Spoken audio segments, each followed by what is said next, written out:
Alors Patrick, on rentre dans le vif du sujet. Avec quoi? Je crois avec un film assez opportun ou opportuniste. Dis-nous tout. Oui, si je te dis que l'important c'est de participer, c'est la phrase que tout le monde se remémore en pensant à qui? Au baron de Coubertin, celui qui relança les Jeux Olympiques dits modernes. Alors c'est aussi ce que disent souvent malheureusement les athlètes qui sont arrivés à la 4e place ou voire pire et qui nous disent oui mais bon je suis venu mais l'important quand même c'est de participer. Donc ceux-là oui ils l'ont l'esprit, alors certains vont dire plutôt l'esprit de loser ou l'esprit Coubertin, lui, non. Lui, c'est Paul, 5 fois champion du monde de tir, ouais. Et il participe aux Jeux de Paris. Ce sont pas les Jeux Olympiques, là on parle des Jeux de Paris, mais à aucun moment dans le film on ne parle des Jeux Olympiques. Alors lui, ce qui compte pour lui, alors l'esprit de Coubertin, il connaissait pas d'ailleurs, il en a rien à fiche. Par contre, ce qui l'intéresse, c'est d'atteindre les 600 points. Alors 600 points, ça vous dit rien, moi non plus, ça me disait rien. En fait, c'est le maximum possible que l'on peut faire lors d'une compétition de tir. Alors le garçon, le Paul, on peut pas dire qu'il soit très futé. Alors, est-ce que c'est un problème d'hérédité? Est-ce que être le fils du maréchal des logis, maréchal des logis chef, disparu tragiquement lorsque le jeune Paul n'avait que 9 ans, mais quand même un maréchal des logis chef qui avait réussi à inculquer au jeune garçon la discipline, et puis l'hygiène, enfin que des trucs très drôles, quoi. Bon, alors c'est sûr que c'est pas forcément un très très bon départ dans la vie. Alors, lui, oui, je vous l'ai dit, il est pas fut. Alors, mais quand même, pour arriver à ce niveau-là, il faut y arriver quand même. Mais c'est surtout grâce à son coach qui le suit depuis qu'il a 13 ans. En fait, j'ai oublié de vous dire que son coach, c'est sa coach. Alors elle, c'est une ancienne tireuse, pas de cartes, mais une tireuse aussi au revolver, qui aurait pu, mais qui n'a pas pu, et qui met en fait tous ses espoirs dans le jeune homme.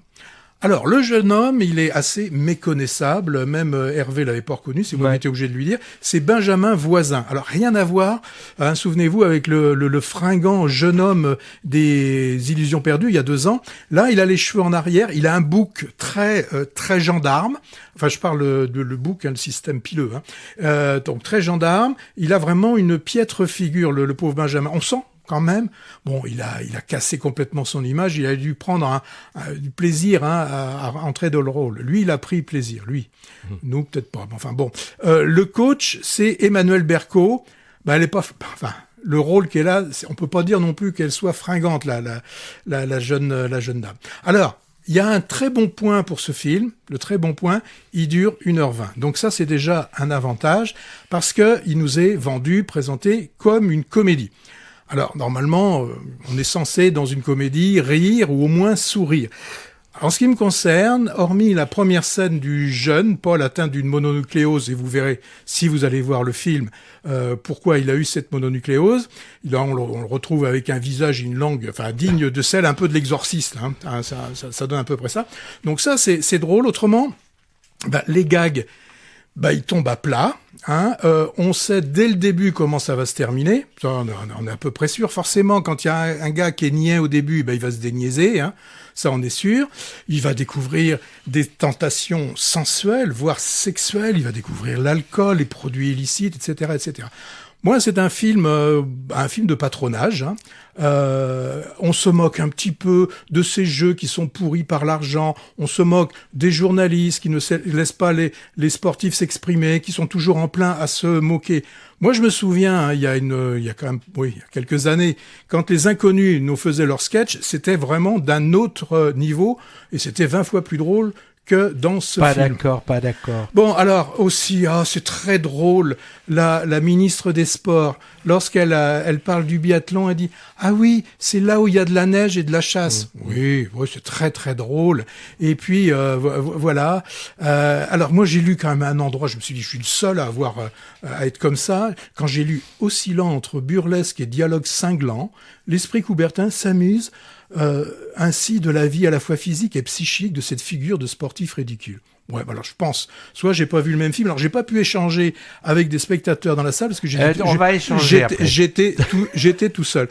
On aurait aimé, j'ai pas aimé. Ah bon, moi pas d'accord. Moi j'ai bien aimé et j'ai trouvé ça assez loin du beau-fisme triomphant des comédies françaises populaires qui inondent les écrans. Ouais, elles font rire un peu. Le film ne se moque pas du sport et des sportifs, il brocarde surtout l'organisation, le bureaucratisme et le politique grouillant autour de tout ce cirque olympique, même si le mot n'est jamais Je dit peux dans pas le te film. laisser dire ça. Il se moque des sportifs. Quand on voit les sportifs qui se cassent la figure, quand on voit une sportive qui, parce qu'elle entend un petit bip dans la piscine, part. Bon, enfin, les sportifs, ils sont montrés comme des idiots. Moi, je trouve que c'est pas les seuls. Alors, et la presse télévisuelle, moi, j'ai adoré. Elle est bien allumée. Le réalisateur, il s'appelle Jeremy Stein. Il vient de là, avant de réaliser la série télé Parlement. Il était journaliste sportif, donc il s'est fait plaisir à moquer quelque chose qu'il doit bien connaître. Benjamin Voisin, moi je l'ai trouvé très bon champion de tir psychorigide, complètement coincé et aux manières autistiques. C'est toi en effet qui m'a rappelé que c'était l'acteur principal des Illusions perdues. Moi je l'avais pas reconnu. Et Emmanuel Berco, épatante en coach à chewing-gum qui dépote, bien mieux que dans son rôle dramatique poussif dans Les Trois Fantastiques dont on parle aussi aujourd'hui. Et puis le nageur décontracté du Vanuatu est aussi assez croquignolé, interprété par un certain Rinaldo Pawawi. Non, mais t'étais sous substance. Non, moi j'ai trouvé. Écoute, ça m'a fait plaisir. Un film qui fustige intelligemment l'olympisme, même encore une fois si c'est jamais nommé. Moi qui suis peu féru de ça et souffre déjà d'overdose de la promo des Jeux de cet été, je prends. Et à l'image de la fin du film, moi j'ai trouvé que c'était un geste politique un peu plus profond qu'il n'en a l'air.